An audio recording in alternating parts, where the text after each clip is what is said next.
Across highways, truck stops, and depot bays, something is quietly shifting. The shift towards zero-emission trucks isn't just an idea anymore. It's already on the ground. Pilots are running, technologies are evolving, costs are reducing. Drivers are happier, and the questions are getting more real every day. This is ZET, an initiative by the Center of Excellence for Zero-Emission Trucking. In each episode, we dive into the rise of ZETs, from charging time to finance, and from safety to pickup improvement, and the real-world impact of it all.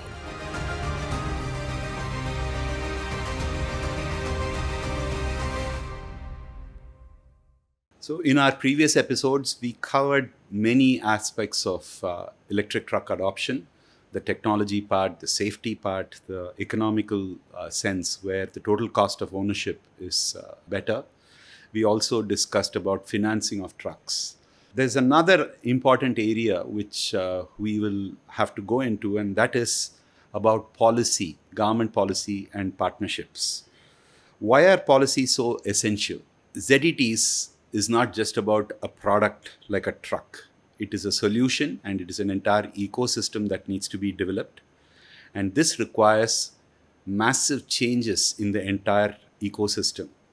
And this is best driven by government policies through a scheme of incentives, through a scheme of regulations, the safety of all these trucks and the charging infrastructure. So the government has a very important role to play. But at the same time, we need to realize that none of this happens with just one single entity like the government. The entire community has to partner with the government. So you have OEMs who will partner with them for various safety regulations. You will have charging service providers, and there will be many more. So the question we ask today is, do we have policies in place that help the adoption of ZETs? And how can the governments, both the state and the center, how can they help further adoption as we go along? So to help us understand this, we have the best possible person from central government to help us understand the key policy aspects with ZET adoption. He spent the last couple of years deep diving into electric truck ecosystem, and he has worked closely with most of the stakeholders, other government departments, OEMs, shippers, operators, academia, financiers. It is a pleasure to be joined by Dr. Qureshi, Additional Secretary, Ministry of Heavy Industries. He's been instrumental in bringing together various policy measures and continues to pursue even more initiatives to help with e-truck adoption in India. Welcome to ZET, Dr. Qureshi, and thank you for finding time today. Thank you. Pleasure to be here. We are really hoping that our user community will be able to get some good insights about what government is doing from you. We know that the government, through your ministry, has made a small start for e-trucks this time in PM E-Drive. Apart from the demand incentive, we understand that there are more schemes and incentives and other supports which government is planning through other ministries as well. Could you give us some insights into this, please, as compared to how the truck support will be at a similar level to, say, three-wheelers or two-wheeler adoption, where there was such superb support from the government? So you're right that the Prime Minister's e-Drive scheme, which is a 10,900 crore rupees scheme, its objective is to incentivize electric vehicles. And those electric vehicles range from two-wheelers, three-wheelers to buses, trucks, ambulances. Now, trucks and ambulances are a new entry to this, as in the country, e-ambulances are not made as of now. And electric trucks, we have only very small GVW weight electric trucks, less than 3.5 tons. If we look into the N2 and N3 category, which is the heavier ones, from 3.5 to 12 tons is N2 and 12 tons to 55 is N3. In this category, we have very few electric trucks. In fact, only about 450 or so electric trucks in this category were registered on the Vahan portal last year. And out of that, many were imported. So very few domestic trucks. The government thinks that trucks is a very important area to be electrified. Trucks constitute only 3% of the number of vehicles in the country, but they contribute to more than 41% of the carbon emissions which come from the transport sector. Therefore, 500 crore rupees has been reserved in this scheme to incentivize OEMs who manufacture electric trucks. And you gave the example of two-wheelers and three-wheelers. The Government of India started its support in 2015, and now it is almost 10 years. And we see that the subsidy has slowly come down. And the reason is that the industry has now matured, and now more than 7% of our two-wheeler sales are electric. So subsidy will keep on decreasing, and when the industry is mature enough and they do not need incentives, incentives will be stopped. But electric trucks are at a very nascent stage. Government needs to do a lot of things, not only providing financial incentives, but also thinking about charging infrastructure. So Prime Minister's e-drive scheme is a very comprehensive scheme which includes all those aspects. That's good to know. And I'm sure there are a few more incentive schemes which your ministry is running. One is the upcoming Automotive Mission Plan 2047, the Viksit Bharat goal for self-sufficiency and for becoming a developed country. So under the Automotive Mission Plan, do you see any specific work which is going to be pushed into the market, into the ecosystem for e-mobility in general, but for electric trucks in particular? Do you see something specific there? You see, Automotive Mission Plan is a vision which the industry along with the Ministry of Heavy Industry is creating, that what should be our aspiration for 2047? Where does the industry want to go? Where does the country want to go? The Prime Minister has given us the Panchamrit formula, which is for reduction of carbon. 5 goals are there, reaching 500 gigawatts of renewable energy, and other goals are there. How automobile industry can fit into that goal is basically the Automotive Mission Plan. And of course, electric mobility is a very important part of the Automotive Mission Plan. Within the electric mobility, electric trucks have assumed a lot of significance. And it is not only that we must have electric trucks, but it is also that electric trucks must be produced in India. So Atmanirbhar Bharat, that is linked to the goal of climate change and reduction in carbon. So we are looking at what are the factors which can increase our electric truck production and electric truck usage. How can we promote its usage? So this is what the industry is thinking when we meet to make the AMP. It has not been finalized yet, but we are inviting views from various stakeholders towards this goal. That's interesting, sir. And of course, interministerial coordination, you being the nodal ministry for e-mobility, interministerial coordination is always a challenge. How are you looking at catalyzing all the industries towards, all the ministries towards the actual adoption and proliferation of electric trucks? How are you seeing that happen over the years? I think there are about 9 ministries which are directly or indirectly concerned with electric vehicles. We have Ministry of Power, which is responsible for guidelines for charging infrastructure.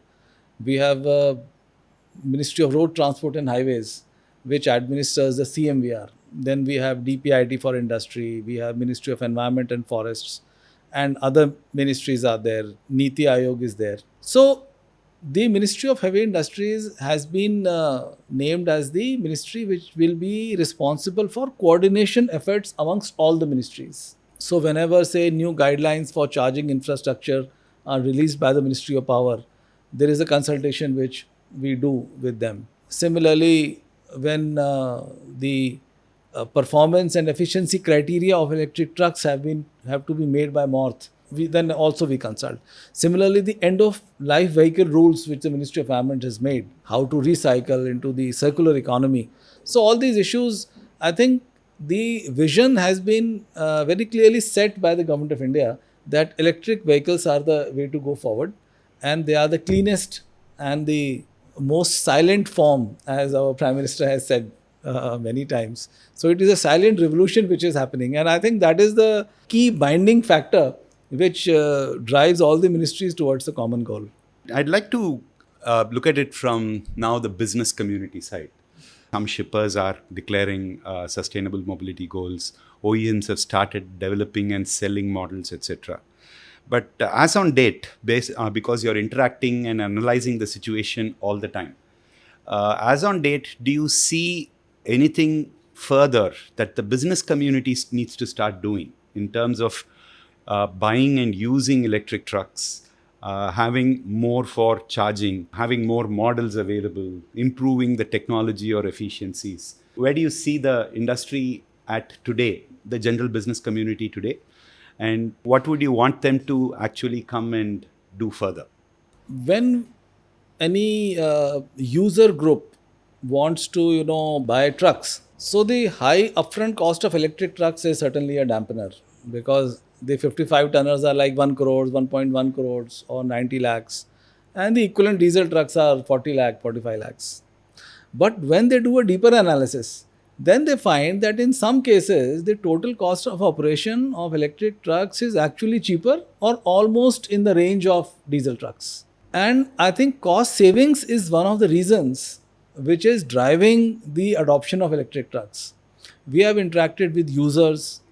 So users means ports, steel industry, logistics, shippers, cement industry. We have talked to a lot of these users. We have also talked to the OEMs. So I think that what will drive the users and OEMs towards electric trucks is more data and more analysis that why electric trucks makes economic sense. So after our preliminary discussions, we have come to the conclusion that not only electric trucks are environmentally good, but they make economic sense also. That is the lesson which we are getting.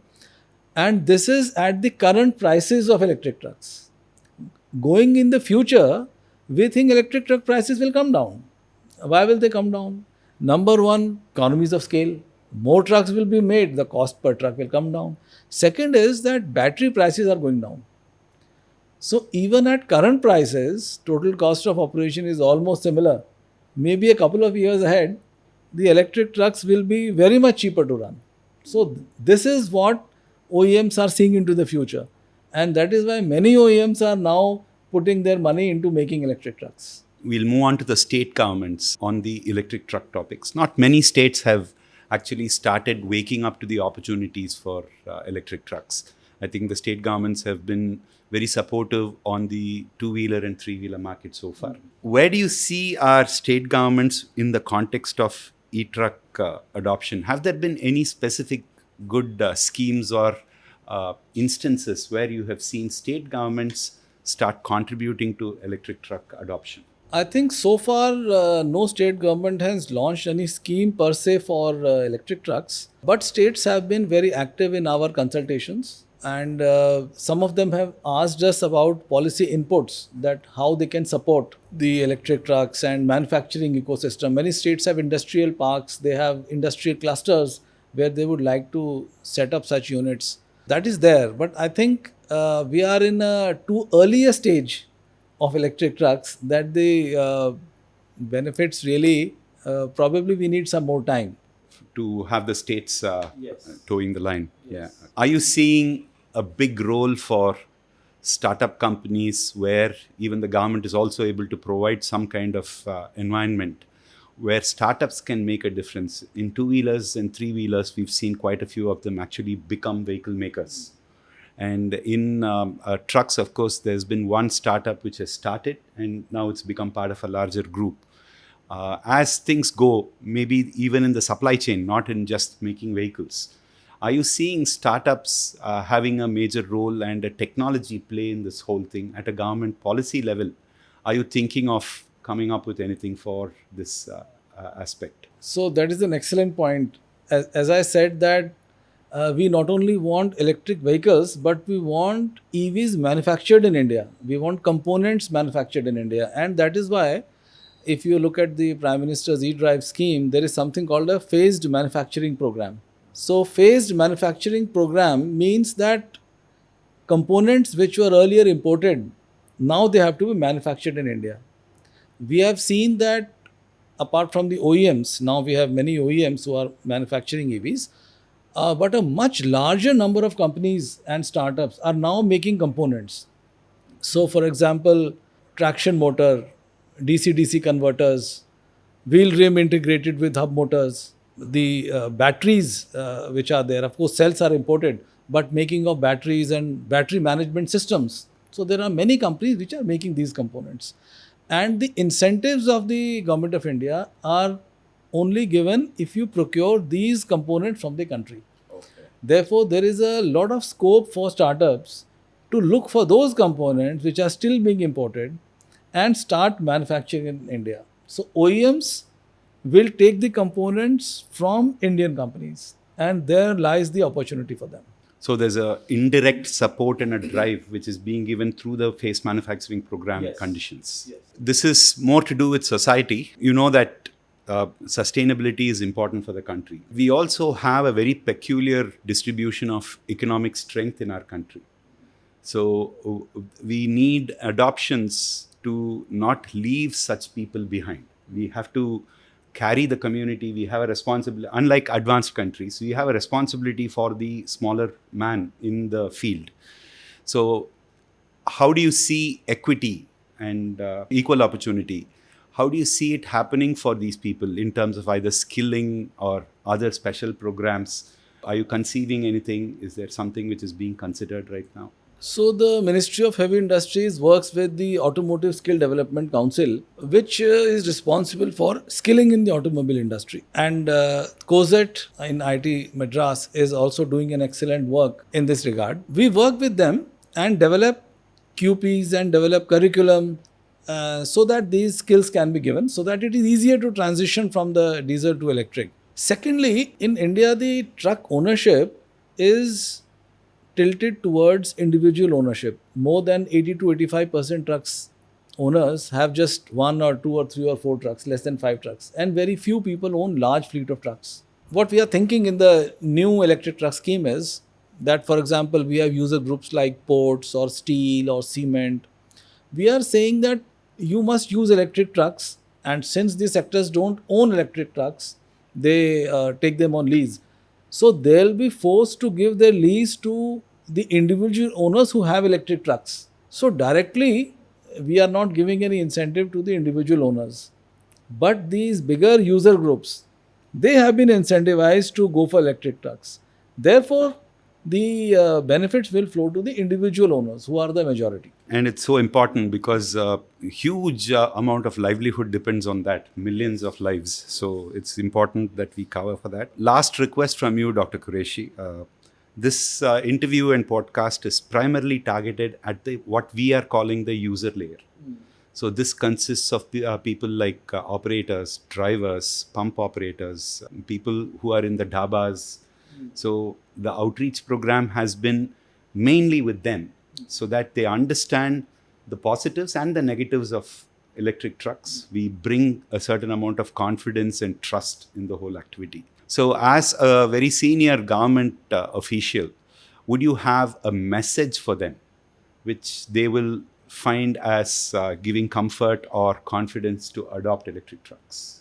See, first of all, I would say that you must experience the feel of an electric truck. If any driver drives an electric truck, so that is much more convenient, much easier, and much more pleasurable also to drive an electric truck. That is one thing. Another is you get to see a lot of data in front of you, those dashboards, that is much better. Thirdly, I think that it is in the cause of a national service. By encouraging electric trucks, by driving electric trucks, you are saving on the fuel, on the diesel, where more than 85 to 90% of the petroleum products are imported into the country. We are saving valuable foreign exchange. So you are contributing to the health of the economy of the country. Secondly, it also has a security aspect. A geopolitical aspect is there. When we save our foreign exchange, we are less dependent on foreign countries. The counter argument is that you also import lithium. But once you import lithium, you have imported it once and it will there in the truck for 10 or 12 years. Petrol you have to fill in every time. So it has got a much longer life. So you are contributing to the country. You are saving money by lower total cost of operation, and you have ease of driving, ease of operations. So there are so many advantages. You must go full-fledged for it. I think that is very true. I think the driving community, the trucking community, delivered remarkable service during COVID, where the nation was literally held up by the driving community, the trucking community. They had such an important role. I would put it at the same level as what the farmers are, the soldiers are doing for the country. So it's important that you raised that point. Thank you very much. We now have the trucking community also with an opportunity to help the country. Truly enlightening conversation, Dr. Qureshi. Thank you for finding time. And we appreciate your insights into this. We are hoping that this will be a successful program for the country. Thanks for having me. Good luck to you. Thank you. Thank you. And with that, we come to the end of this season of Get ZET. Over the past episodes, we've unpacked the technologies, heard from manufacturers, we've explored charging infrastructure, financing, policies, and partnerships. And most importantly, we've kept the spotlight on the people at the heart of the trucking ecosystem. If there's one thing that's clear, it's this. The transition to zero-emission trucking is not a distant dream.